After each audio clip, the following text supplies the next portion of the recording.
Hai, hello. Bertemu lagi kita di channel Ren Bertemu Dip. Hari ini saya akan berkongsi dengan Anda tips menggoreng ikan tidak melekat di kuali. Jom kita simak bersama-sama. Ikan goreng adalah menu yang cukup ringkas dan cepat disediakan. Malah, ikan goreng memang menjadi kesukaan pada setiap peminatnya tersendiri. Terutama apabila ikan yang digoreng kulitnya rangup di luar dan juicy di dalam. Ikan yang melekat di kuali akan menyebabkan Anda akan kehilangan kulit ikan yang sedap, sekaligus ikan Anda menjadi hancur apabila diterbalikkan. Namun, antara masalah yang sering kita hadapi adalah apabila ikan yang digoreng melekat dalam kuali. Kadang naik geram juga. Jom coba tips berikut untuk memastikan ikan Anda tidak lagi melekat pada kuali setiap kali menggoreng.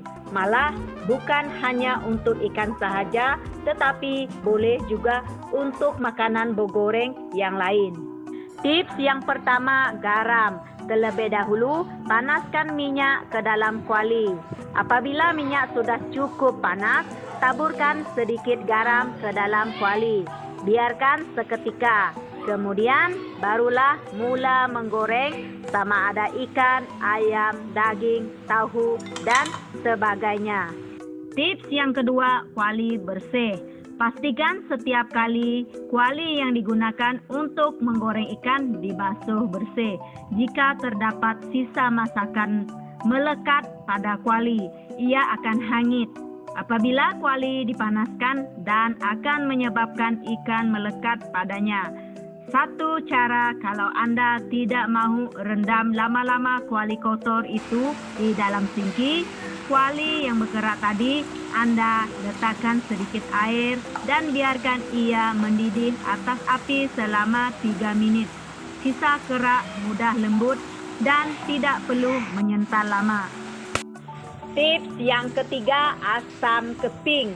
Apabila minyak sudah panas, Anda boleh masukkan beberapa keping asam keping ke dalam minyak panas sebelum menggoreng.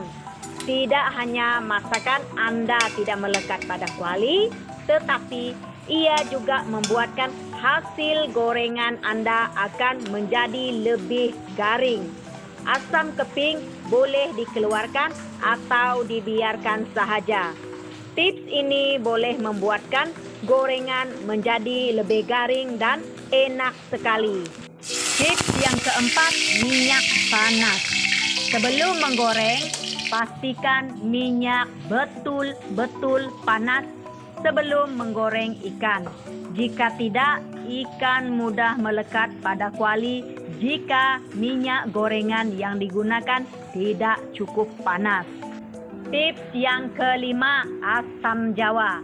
Panaskan kuali terlebih dahulu dengan sedikit minyak dan goreng asam jawa dalam minyak panas hingga garing.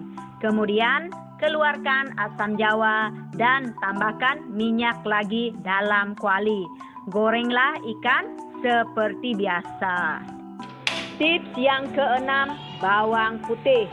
Petua ini sering kali digunakan, iaitu setelah minyak panas, Anda masukkan 2 hingga 3 ketul bawang putih ke dalam minyak tadi. Kemudian barulah mula menggoreng ikan seperti biasa. Tips yang ketujuh, cuka atau limau nipis. Perapkan ikan yang hendak digoreng terlebih dahulu dengan sedikit cuka atau air limau nipis dan bolehlah menggoreng seperti biasa. Ikan, ayam, dan lain-lain tidak akan melekat dan gorengannya lebih enak. Malah minyak juga tidak menyerap terlalu banyak ke dalam gorengan Anda. Tips yang ke-8, hampas kelapa. Biasanya ikan yang digoreng akan mudah melekat pada kuali yang baru dibeli. Anda gorengkan sedikit hampas kelapa tanpa minyak sehingga bertukar kekuningan. Setelah itu, basuh kembali kuali sehingga bersih dan bolehlah digunakan untuk menggoreng ikan. Tips yang ke-9, kunyit. Nah, jangan kedekut untuk menggunakan lebih sedikit kunyit. Kerana kunyit adalah untuk memberi rasa rangup pada ikan. Kebiasaannya apabila hendak menggoreng ikan, ianya digaul bersama kunyit dan garam. Pastikan air ikan ditos dengan baik supaya kunyit dapat disalut rata pada ikan atau ayam. Tips yang ke-10, tepung. Gaulkan tepung beras, garam dan kunyit. Anda buat seperti hendak menggoreng pisang. Setelah itu, biarkan seketika barulah digoreng seperti biasa. Ikan dan ayam bukan sahaja tidak melekat, malah akan rasa lebih garing. Tips yang ke-11, kulit bawang. Apabila Anda mula menggoreng, Anda masukkan menggunakan kulit bawang. Gorengkan kulit bawang dalam kuali bersama ikan. Semua cara yang lain-lain di atas boleh digunakan pada gorengan ayam, sotong atau udang.